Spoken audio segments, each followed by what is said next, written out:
let's talk about the problems with some of the products that I just showed. So I go over to Alibaba and I look for bonsai kit. And I try a couple different searches. I cannot find something comparable to the bonsai kit that we saw in the first example. So if I wanted to use that indoor bonsai category, I cannot find a comparable product in Alibaba, no matter how hard I searched. Bonsai pruner, which was the second bestseller badge category that we looked at, the only problem with that is the person who has the bestseller badge in bonsai cutter sells it for $7.88.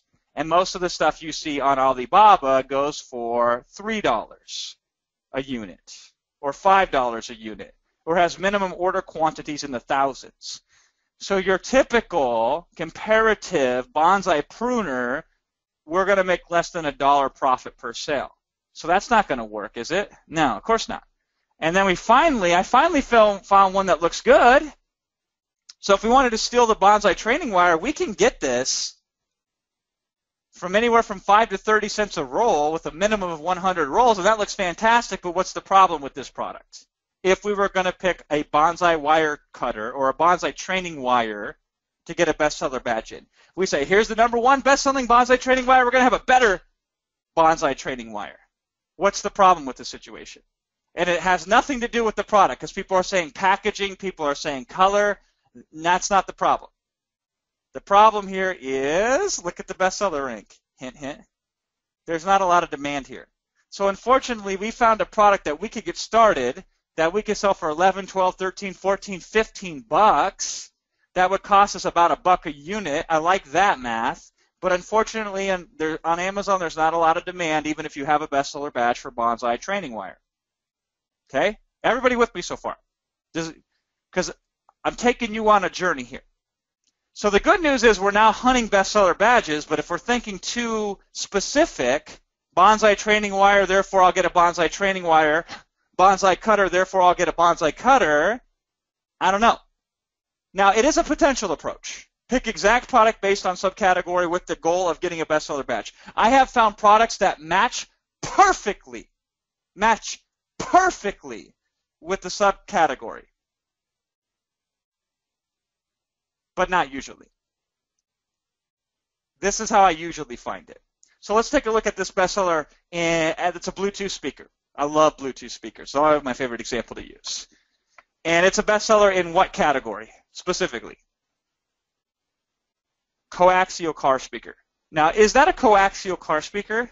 No, it's not. But is it in the coaxial car speakers category? Yes, it is. Interesting, huh? So here's another Bluetooth speaker. And what's the bestseller category that this one is in? This one is in the incredibly wonderful category of component car speakers. Now, I don't know about you, but this doesn't quite look like a component car speaker, right? However, is it in the category? It is in the category. Here's another one, marine subwoofers. Not even close. And my personal favorite, does that look like an accordion to you? This one is the bestseller in accordions. Isn't that crazy? Now, why do you think that is? Why do you think it is possible for a Bluetooth speaker to be the #1 bestseller in accordions? What's going on here? The cool thing is Amazon pretty much allows you to pick your own category.